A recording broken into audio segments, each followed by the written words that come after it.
ਅੱਜ ਦੀ ਸਾਡੀ ਕਿਤਾਬ ਹੈ ਦ ਹੈਪੀਨੈਸਟ ਮੈਨ ਔਨ ਅਰਥ, ਦੁਨੀਆ ਦਾ ਸਭ ਤੋਂ ਖੁਸ਼ਹਾਲ ਵਿਅਕਤੀ। ਜੇਕਰ ਤੁਸੀਂ ਇਹ ਕਿਤਾਬ ਖੁਦ ਪੜ੍ਹਨਾ ਚਾਹੁੰਦੇ ਹੋ ਤਾਂ ਤੁਹਾਨੂੰ ਇਹ ਇੰਗਲਿਸ਼ ਅਤੇ ਹਿੰਦੀ ਵਿੱਚ ਹੀ ਮਿਲੇਗੀ। ਇਸੇ ਨਾਲੋਂ ਬਹੁਤ ਸਾਰੀਆਂ ਚੀਜ਼ਾਂ ਕੀਮਤੀ ਹਨ। ਜਦੋਂ ਮੈਂ ਛੋਟਾ ਸੀ ਉਦੋਂ ਮੈਂ ਡਾਕਟਰ ਬਣਨਾ ਚਾਹੁੰਦਾ ਸੀ, ਪਰ ਮੈਂ ਉਸ ਲਾਇਕ ਨਹੀਂ ਸੀ। ਜਰਮਨੀ ਵਿੱਚ ਇਹੋ ਜਿਹੇ ਸੰਸਥਾਨ ਸੀ ਜਿੱਥੇ ਯਾਦਾਸ਼ਤ ਅਜੇ ਕੁਝ ਪ੍ਰੀਖਿਆ ਨਾਲ ਵਿਅਕਤੀ ਦੀਆਂ ਯੋਗਤਾਵਾਂ ਅਤੇ ਗੁਣਾਂ ਨੂੰ ਪਰਖਿਆ ਜਾਂਦਾ ਸੀ। ਇਸ ਤਰ੍ਹਾਂ ਉਹਨਾਂ ਨੂੰ ਪਤਾ ਲੱਗਿਆ ਕਿ ਮੇਰੇ ਵਿੱਚ ਗਿਣਤੀ ਅਤੇ ਸ੍ਰਿਸ਼ਟੀ ਸੰਬੰਧੀ ਯੋਗਤਾ ਹੈ। ਸ੍ਰਿਸ਼ਟੀ ਨਾਲ ਹੱਥਾਂ ਅਤੇ ਪੈਰਾਂ ਦਾ ਤਾਲਮੇਲ ਸ਼ਾਨਦਾਰ ਹੈ। ਮੈਂ ਇੱਕ ਚੰਗਾ ਇੰਜੀਨੀਅਰਿੰਗ ਬਣ ਸਕਦਾ ਹਾਂ। ਇਸ ਕਰਕੇ ਮੈਂ ਇਹੀ ਪੜ੍ਹਨ ਦਾ ਫੈਸਲਾ ਲਿਆ। ਮੈਂ 32 ਬਦਚੋਲੇ ਨਾਂ ਦੀ ਬਹੁਤ ਸੁੰਦਰ ਇਮਾਰਤ ਵਿੱਚ ਬਣੇ ਸਕੂਲ ਵਿੱਚ ਪੜ੍ਹਦਾ ਸੀ। ਇਹ ਸਾਡੇ ਘਰ ਤੋਂ 1 ਕਿਲੋਮੀਟਰ ਦੂਰ ਸੀ। ਮੈਨੂੰ ਪੈਦਲ ਪਹੁੰਚਣ ਵਿੱਚ 15 ਮਿੰਟ ਲੱਗਦੇ ਸਨ, ਪਰ ਸ਼ਰਤ ਹੈ ਠੰਡ ਦਾ ਮੌਸਮ ਨਾ ਹੋਵੇ। ਲੀਵਜ਼ ਇੱਕ ਠੰਡਾ ਸ਼ਹਿਰ ਹੈ। ਸਾਲ ਦੇ 8 ਮਹੀਨੇ ਇੱਥੇ ਨਦੀ ਜੰਮੀ ਰਹਿੰਦੀ ਹੈ। ਨਦੀ ਦੀ ਸਕੇਟਿੰਗ ਕਰਕੇ ਮੈਂ 5 ਮਿੰਟ ਵਿੱਚ ਸਕੂਲ ਪਹੁੰਚ ਸਕਦਾ ਹਾਂ। 1933 ਵਿੱਚ ਮੈਂ ਹਾਈ ਸਕੂਲ ਦੀ ਪੜ੍ਹਾਈ ਪੂਰੀ ਕਰ ਲਈ। ਫਿਰ ਮੈਂ ਜਨੇਜਨ ਸਕੂਲ ਵਿੱਚ ਜਾਣ ਲੱਗਿਆ। ਜੇਕਰ ਸਭ ਕੁਝ ਠੀਕ ਲੰਘਿਆ ਹੁੰਦਾ ਤਾਂ ਮੈਂ 18 ਸਾਲ ਦੀ ਉਮਰ ਤੱਕ ਇੱਥੇ ਹੀ ਪੜ੍ਹਦਾ ਹੁੰਦਾ, ਪਰ ਅਜਿਹਾ ਨਹੀਂ ਹੁੰਦਾ। ਇੱਕ ਦਿਨ ਮੈਂ ਸਕੂਲ ਪਹੁੰਚਿਆ ਤਾਂ ਪਤਾ ਲੱਗਿਆ ਮੈਂ ਇੱਥੇ ਨਹੀਂ ਪੜ੍ਹ ਸਕਦਾ। ਯਹੂਦੀ ਹੋਣ ਦੇ ਕਾਰਨ ਮੈਨੂੰ ਸਕੂਲ ਤੋਂ ਕੱਢ ਦਿੱਤਾ ਗਿਆ, ਪਰ ਇਹ ਮੇਰੇ ਪਿਤਾ ਨੂੰ ਮਨਜ਼ੂਰ ਨਹੀਂ ਸੀ। ਉਹ ਲੀਵਜ਼ ਵਿੱਚ ਵਧੀਆ ਪਹੁੰਚ ਵਾਲੇ ਜਿੱਦੀ ਵਿਅਕਤੀ ਸੀ। ਉਹਨਾਂ ਨੇ ਜਲਦ ਮੇਰੀ ਪੜ੍ਹਾਈ ਲਈ ਨਵੀਂ ਯੋਜਨਾ ਤਿਆਰ ਕੀਤੀ। ਉਹਨਾਂ ਨੇ ਮੇਰੀ ਪੜ੍ਹਾਈ ਜਾਰੀ ਰੱਖਣ ਲਈ ਫਰਜ਼ੀ ਕਾਗਜ਼ ਤਿਆਰ ਕਰਾਏ ਅਤੇ ਪਰਿਵਾਰਕ ਦੋਸਤ ਦੀ ਸਹਾਇਤਾ ਨਾਲ ਲੀਵਜ਼ ਦੇ ਦੱਖਣ ਵਿੱਚ ਟੁਟੇਲੀਅਰ ਵਿੱਚ mechanical engineering college ਜੈਂਟਰ and share ਵਿੱਚ ਦਾਖਲਾ ਕਰਵਾਇਆ ਗਿਆ। ਉਸ ਸਮੇਂ ਦੁਨੀਆ ਵਿੱਚ ਤਕਨੀਕੀ ਇੰਜੀਨੀਅਰਿੰਗ ਦਾ ਇੱਕ ਮੁੱਖ ਕੇਂਦਰ ਸੀ, ਜੋ ਦੁਨੀਆ ਨੂੰ ਵੱਖ-ਵੱਖ ਟੈਕਨੋਲੋਜੀ ਮੁਹੱਈਆ ਕਰਾਉਂਦਾ ਸੀ। ਉਹਨਾਂ ਨੇ ਸਾਰੇ ਪ੍ਰਕਾਰ ਦੀ ਉਦਯੋਗਿਕ ਮਸ਼ੀਨਰੀ ਮੁਹੱਈਆ ਕਰਵਾਈ। ਮੈਨੂੰ ਯਾਦ ਹੈ ਮੈਂ ਇੱਕ ਇਹੋ ਜਿਹੀ ਮਸ਼ੀਨ ਦੇਖੀ ਜਿਸ ਦੇ ਇੱਕ ਪਾਸੇ ਚਿਕਨ ਨੂੰ ਰੱਖਿਆ ਜਾਂਦਾ, ਦੂਸਰੇ ਪਾਸੇ ਸਾਫ਼ ਕਰਕੇ ਬਾਹਰ ਆਉਂਦਾ। ਮੈਂ ਇੱਥੇ ਇਹ ਸਿੱਖਣ ਗਿਆ ਇਹੋ ਜਿਹੀਆਂ ਮਸ਼ੀਨਾਂ ਨੂੰ ਬਣਾਇਆ ਕਿਸ ਤਰ੍ਹਾਂ ਜਾਂਦਾ ਸੀ। ਇੱਥੇ ਦੁਨੀਆ ਦੀ ਸਭ ਤੋਂ ਵਧੀਆ ਪੜ੍ਹਾਈ ਹੁੰਦੀ ਸੀ। ਇੱਥੇ ਦਾਖਲਾ ਲੈਣ ਲਈ ਮੈਨੂੰ ਕਈ ਪੇਪਰ ਦੇਣੇ ਪਏ। ਮੈਂ ਇੰਨਾ ਘਬਰਾਇਆ ਹੋਇਆ ਸੀ, ਮੈਨੂੰ ਆਪਣੇ ਮੱਥੇ ਤੇ ਆਉਂਦੇ ਪਸੀਨੇ ਨੂੰ ਸਾਵਧਾਨੀ ਨਾਲ ਸਾਫ਼ ਕਰਨਾ ਪੈ ਰਿਹਾ ਸੀ। ਮੈਨੂੰ ਡਰ ਸੀ ਪਸੀਨੇ ਦੀਆਂ ਬੂੰਦਾਂ ਮੇਰਾ ਪੇਪਰ ਨਾ ਖਰਾਬ ਕਰ ਦੇਣ। ਮੈਨੂੰ ਇਹ ਵੀ ਫਿਕਰ ਸੀ ਕਿ ਮੈਂ ਆਪਣੇ ਪਿਤਾ ਨੂੰ ਨਿਰਾਸ਼ ਨਾ ਕਰ ਦੇਵਾਂ। ਮੇਰਾ ਕਾਲਪਨਿਕ ਨਾਂ ਬੁਲਟਰਜ ਦਰਜ ਕਰਵਾਇਆ ਗਿਆ। ਬੁਲਟਰਜ ਗੈਰ ਯਹੂਦੀ ਅਨਾਥ ਲੜਕਾ ਸੀ, ਜੋ ਹਿਟਲਰ ਦੀ ਜਰਮਨੀ ਚਾਂਸਲਰ ਨਿਯੁਕਤੀ ਦੇ ਡਰ ਤੋਂ ਹੋਏ ਸੀ। ਜਰਮਨ ਲੜਕਾ ਸੀ ਜੋ ਗਾਇਬ ਹੋ ਗਿਆ ਸੀ। ਸ਼ੱਕ ਸੀ ਜਦੋਂ ਨਾਜ਼ੀਆਂ ਨੇ ਸਿਰ ਝੁਕਣਾ ਸ਼ੁਰੂ ਕੀਤਾ, ਇਹਦੇ ਪਰਿਵਾਰ ਚੁੱਪਚਾਪ ਜਰਮਨੀ ਛੱਡ ਦਿੱਤੀ ਸੀ। ਮੇਰੇ ਪਿਤਾ ਨੇ ਉਸਦੇ ਸਾਰੇ ਪਹਿਚਾਣ ਪੱਤਰ ਇਕੱਠੇ ਕਰਨੇ ਸ਼ੁਰੂ ਕੀਤੇ। ਉਹ ਇਹਨਾਂ ਕਾਗਜ਼ਾਂ ਦਾ ਅਦਲਾ-ਬਦਲੀ ਕਰਨ ਵਿੱਚ ਇੰਨੇ ਵਧੀਆ ਸੀ ਕਿ ਸਰਕਾਰ ਨੂੰ ਆਸਾਨੀ ਨਾਲ ਧੋਖਾ ਦਿੱਤਾ ਜਾ ਸਕਦਾ ਸੀ। ਉਸ ਸਮੇਂ ਜਰਮਨ ਪਹਿਚਾਣ ਪੱਤਰਾਂ ਵਿੱਚ ਇੰਨੀਆਂ ਤਸਵੀਰਾਂ ਲੱਗੀਆਂ ਹੁੰਦੀਆਂ ਸਨ ਕਿ ਉਹਨਾਂ ਨੂੰ ਵਿਸ਼ੇਸ਼ ਇਨਫਰਾਰੈੱਡ ਲਾਈਟ ਨਾਲ ਹੀ ਵੇਖਿਆ ਜਾ ਸਕਦਾ ਸੀ।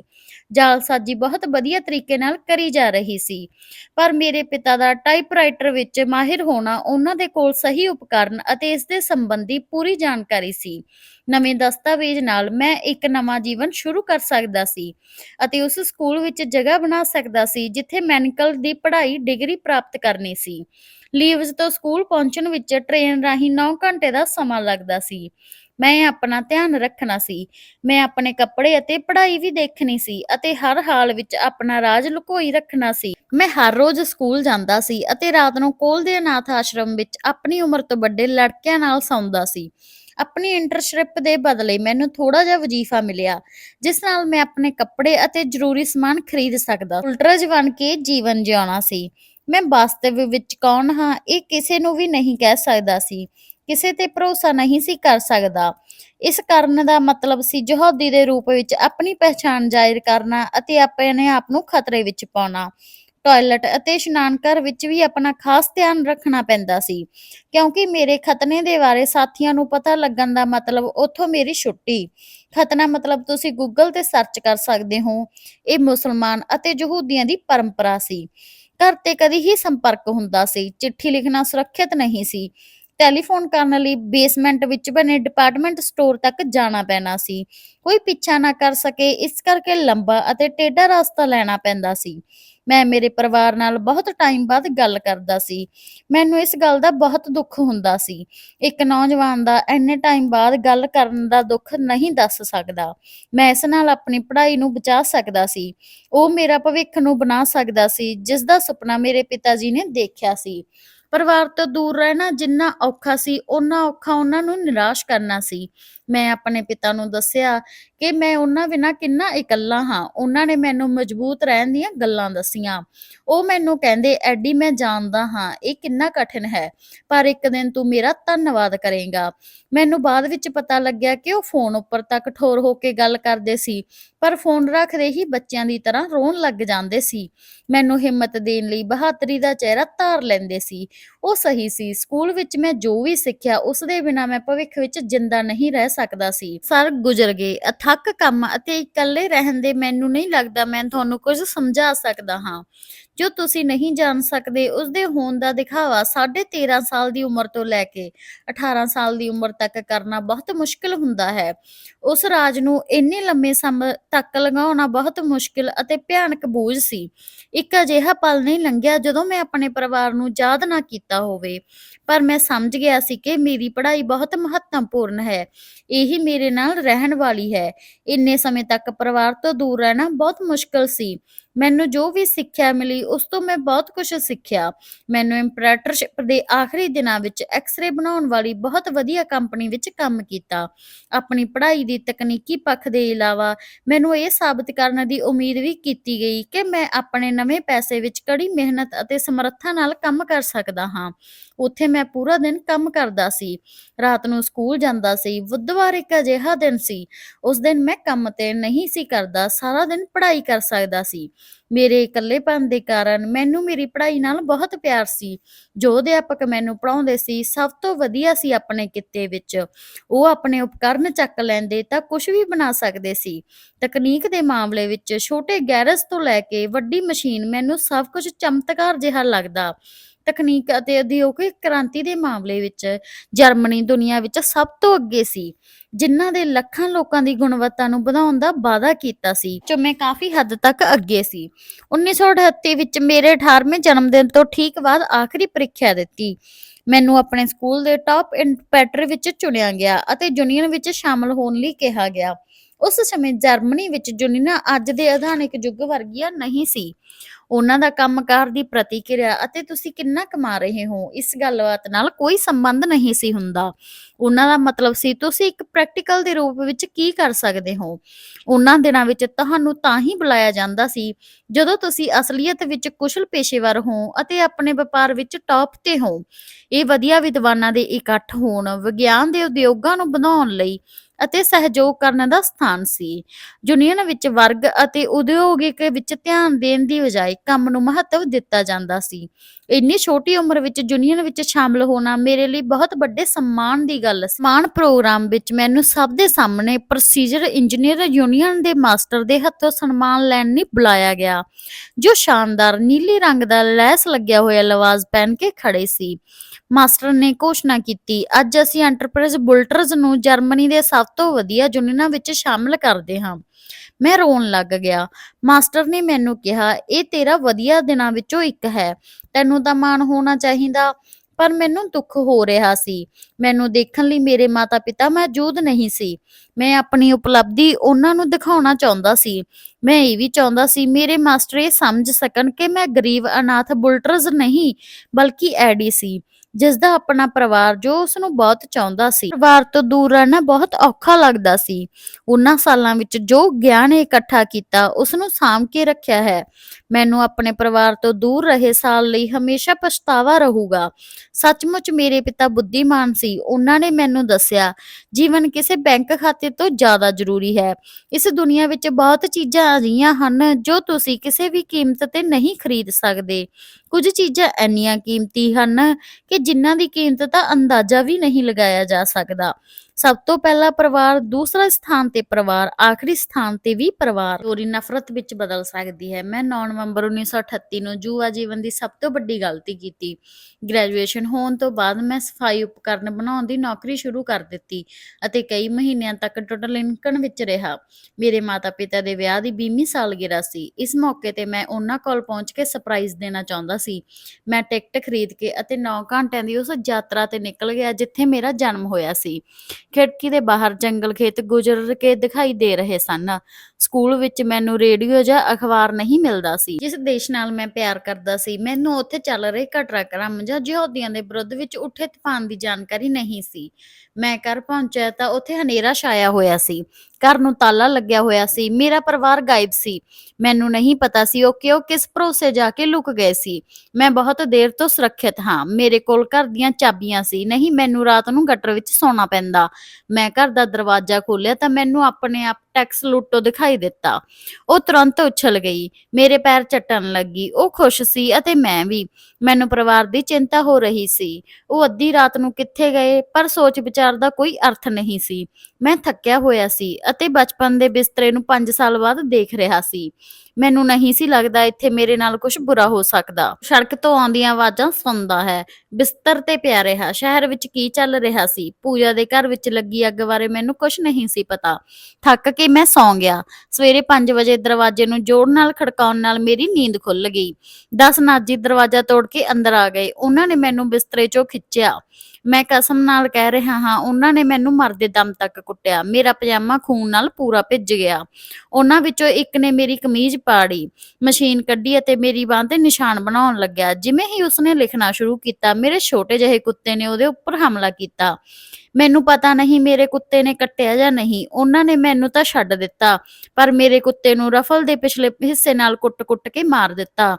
ਉਹ ਚੀਕ ਰਹੇ ਸੀ, ਯਹੂਦੀ ਕੁੱਤਾ। ਮੈਂ ਸੋਚਿਆ, ਐਡੀ ਇਹ ਤੇਰਾ ਆਖਰੀ ਦਿਨ ਹੈ। ਅੱਜ ਤਾਂ ਤੂੰ ਮਰਨਾ ਹੈ। ਪਰ ਉਹ ਮੈਨੂੰ ਮਾਰਨ ਨਹੀਂ ਆਏ ਸਨ, ਕੁੱਟਮਾਰ ਕਰਨ ਅਤੇ ਅਪਮਾਨਿਤ ਕਰਨ ਆਏ ਸੀ। ਹਮਲੇ ਤੋਂ ਬਾਅਦ ਸੜਕ ਤੱਕ ਘੜੀਸ ਕੇ ਲਿਆਂਦਾ ਅਤੇ ਉਹਨਾਂ ਨੇ ਮੈਨੂੰ ਸਾਡੇ ਪੁਰਾਣੇ ਘਰ ਦੀ ਬਰਬਾਦੀ ਦਾ ਗਵਾਹ ਬਣਾਇਆ। ਉਹ ਘਰ ਜਿਸ ਨੂੰ ਸਾਡੀਆਂ ਕਈ ਪੀੜ੍ਹੀਆਂ ਨੇ ਖੜਾ ਕੀਤਾ ਸੀ। ਉਸ ਸਮੇਂ ਮੈਂ ਆਪਣੀ ਸੁਤੰਤਰਤਾ, ਮਾਨਵਤਾ ਦੇ ਪ੍ਰਤੀ ਆਪਣਾ ਵਿਸ਼ਵਾਸ ਗਵਾ ਦਿੱਤਾ। ਉਹ ਸਭ ਕੁਝ ਗਵਾ ਦਿੱਤਾ ਜਿਸ ਲਈ ਮੈਂ ਜਿਉਂਦਾ ਸੀ। ਮੇਰਾ ਵਜੂਦ ਹੀ ਖਤਮ ਹੋ ਗਿਆ। ਉਹ ਰਾਤ ਯਹੂਦੀ ਘਰਾਂ, ਦੁਕਾਨਾਂ ਤੇ ਪ੍ਰਾਰਥਨਾ ਘਰ ਦੀ ਪੂਰੀ ਵਰਦੀ ਵਾਲੇ ਨਾਜ਼ੀ ਸੈਨਿਕਾਂ ਦੁਆਰਾ ਲੁੱਟੇ ਅਤੇ ਖਤਮ ਕੀਤੇ ਜਾਣ ਤੋਂ ਬਾਅਦ ਸੜਕਾਂ ਦੇ ਖਿਲਾਰੇ, ਕੀਚੜਾਂ ਤੇ ਡਿਕਰੀਆਂ ਦੇ ਕਾਰਨ ਕਿਰਸਨਾਲਤਕ ਦਾ ਨਾਈਟ ਆਫ ਬਰੁਕਲ ਨਾਂ ਦੇ ਦਰਜ ਹੈ। ਜਰਮਨ ਅਧਿਕਾਰੀਆਂ ਨੇ ਇਹ ਸਭ ਰੋਕਣ ਲਈ ਕੁਝ ਨਹੀਂ ਕੀਤਾ। ਉਸ ਰਾਤ ਸਭ ਜਰਮਨਾਂ ਦੁਆਰਾ ਲੀਬਜ਼ ਵਿੱਚ ਪੂਰੇ ਦੇਸ਼ ਵਿੱਚ ਅਤਿਆਚਾਰ ਕੀਤੇ ਜਾ ਰਹੇ ਸੀ।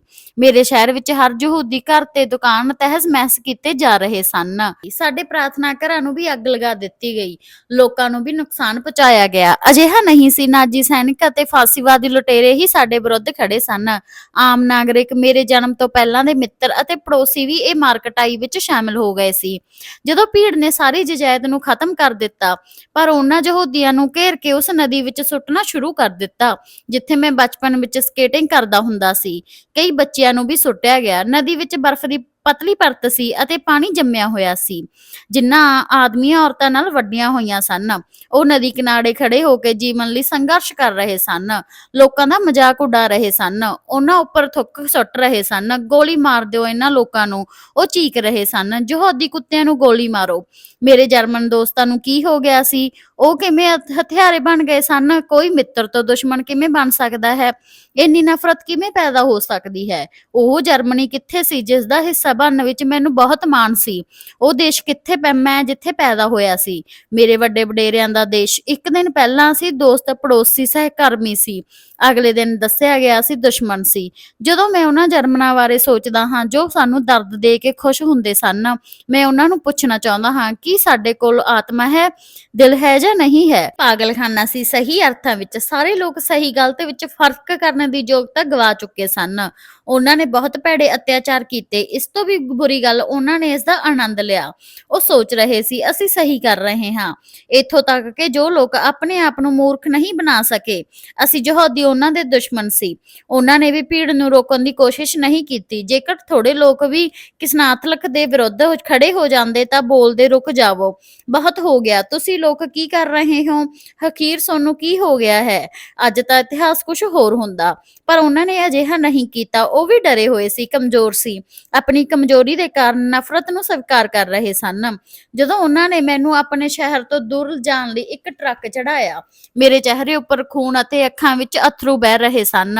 ਹੁਣ ਮੈਨੂੰ ਜਰਮਨ ਹੋਣ ਵਿੱਚ ਗਰਵ ਮਹਿਸੂਸ ਨਹੀਂ ਹੋ ਰਿਹਾ ਸੀ ਅਤੇ ਕਦੇ ਹੋਵੇਗਾ ਵੀ ਨਹੀਂ। ਟਰੱਕ ਮੈਨੂੰ ਚਿੜੀਆਘਰ ਲੈ ਗਿਆ, ਜਿੱਥੇ ਮੈਨੂੰ ਯਹੂਦੀ ਲੋਕਾਂ ਨਾਲ ਇੱਕ ਹੈਂਗਰ ਵਿੱਚ ਰੱਖਿਆ ਗਿਆ। ਜਦੋਂ ਮੈਂ ਪਹੁੰਚਿਆ ਤਾਂ ਉੱਥੇ 30 ਦੇ ਆਸ-ਪਾਸ ਲੋਕ ਮੌਜੂਦ ਸੀ।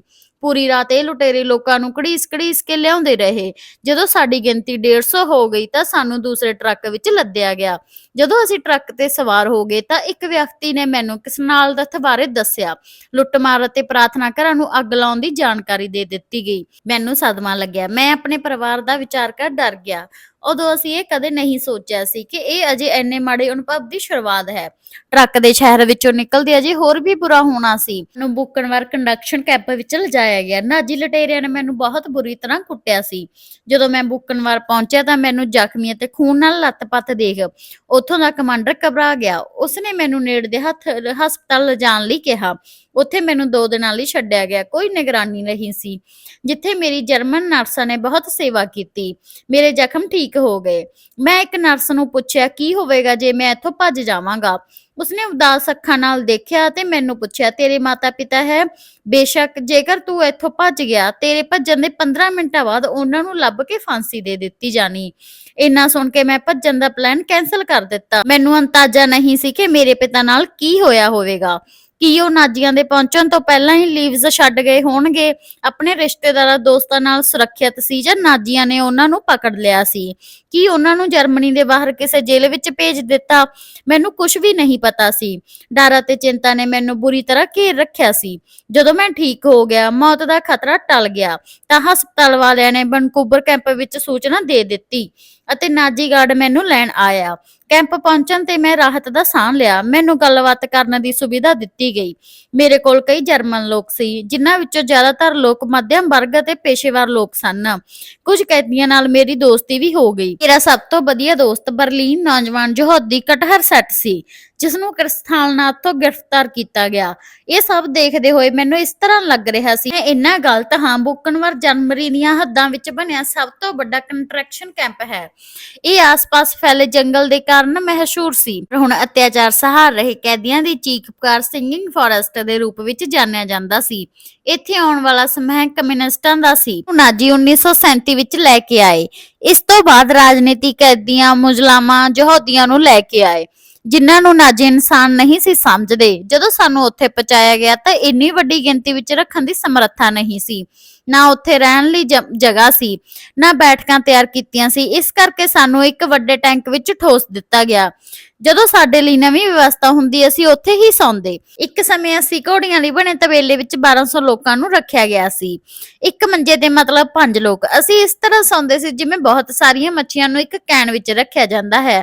ਹਾਲਤ ਇੰਨੇ ਖਰਾਬ, ਭੁੱਖਮਰੀ ਅਤੇ ਬਿਮਾਰੀਆਂ ਤਾਂ ਹੋਣੀਆਂ ਸੀ। ਇਤਿਹਾਸ ਵਿੱਚ ਥਰਡ ਰਾਈਖ ਕੈਨੇਡੀਅਨ ਕੈਂਪ ਆਧਾਰਿਤ ਦਰਜ ਹੈ। ਭੁੱਖ, ਕੁੱਟਮਾਰ ਅਤੇ ਪੀੜਤ ਯਹੂਦੀਆਂ ਦੇ ਚਿੱਤਰ ਛਾਪੇ ਹੋਏ ਹਨ। ਜਦੋਂ ਮੈਂ ਉੱਥੇ ਪਹੁੰਚਿਆ, ਮੇਰਾ ਸਾਹਮਣਾ ਇਹ ਸਾਰਾ ਕੁਝ ਆਉਣਾ ਬਾਕੀ ਸੀ। ਸ਼ੁਰੂਆਤ ਤਾਂ ਹਜੇ ਸਾਨੂੰ ਸਾਡੇ ਬੰਦੀਕਰਤਾ ਦਾ ਅੰਦਾਜ਼ਾ ਨਹੀਂ ਸੀ। ਇਸ ਤਰ੍ਹਾਂ ਦੀ ਕਲਪਨਾ ਕੋਈ ਵੀ ਕਰ ਲੈਂਦਾ। ਅਸੀਂ ਸਮਝ ਨਹੀਂ ਸਕੇ ਕਿ ਸਾਨੂੰ ਇਕੱਠੇ ਕਰਕੇ ਕਿਉਂ ਰੱਖਿਆ ਗਿਆ ਹੈ। ਅਸੀਂ ਅਪਰਾਧੀ ਨਹੀਂ ਸੀ। ਅਸੀਂ ਮਿਹਨਤੀ ਅਤੇ ਵਧੀਆ ਮਾਨ ਸਨਮਾਨ ਵਾਲੇ ਜਰਮਨ ਨਾਗਰਿਕ ਸੀ। ਅਸੀਂ ਨੌਕਰੀ ਕਰਦੇ ਸੀ, ਆਪਣੇ ਦੇਸ਼ ਅਤੇ ਪਾਲਤੂ ਜਾਨਵਰਾਂ ਨੂੰ ਪਿਆਰ ਕਰਦੇ ਸੀ। ਅਸੀਂ ਆਪਣੇ ਪਹਿਰਾਵੇ, ਸਮਾਜ ਵਿੱਚ ਹਾਜ਼ਰ ਸਥਾਨ ਤੇ ਗਰਵ ਕਰਦੇ ਸੀ। ਸੰਪਤੀ, ਵਧੀਆ ਸ਼ਰਾਬ ਅਤੇ 3 ਟਾਈਮ ਦਾ ਖਾਣੇ ਦਾ ਆਨੰਦ ਉਠਾ ਰਹੇ ਸੀ। ਹੁਣ ਸਾਨੂੰ ਖਾਣੇ ਵਿੱਚ ਇੱਕ ਕੌਲੀ ਚੌਲ, ਸੈਂਡਵਿਚ, ਕੜੀਆ, ਮਾਸ ਦਿੱਤਾ ਜਾਂਦਾ ਸੀ। ਤੁਸੀਂ ਜਾਣਦੇ ਹੋ, ਮਹੱਤਵਪੂਰਨ ਰਾਜਨੀਤਿਕ ਕੈਦੀਆਂ ਨੂੰ ਲੋਹੇ ਦੀਆਂ ਬੇੜੀਆਂ ਵਿੱਚ ਜਕੜ ਕੇ ਰੱਖਿਆ ਸੀ। ਇਹ ਬੇੜੀਆਂ ਇੰਨੀਆਂ ਛੋਟੀਆਂ ਅਤੇ ਭਾਰੀ ਸਨ ਕਿ ਉਹ ਖਾਣਾ ਖਾਣ ਲਈ ਵੀ ਠੀਕ ਢੰਗ ਨਾਲ ਖੜੇ ਨਹੀਂ ਹੋ ਸਕਦੇ ਸੀ। ਸਾਨੂੰ ਚਮਚ ਨਹੀਂ ਸੀ ਮਿਲਦੇ।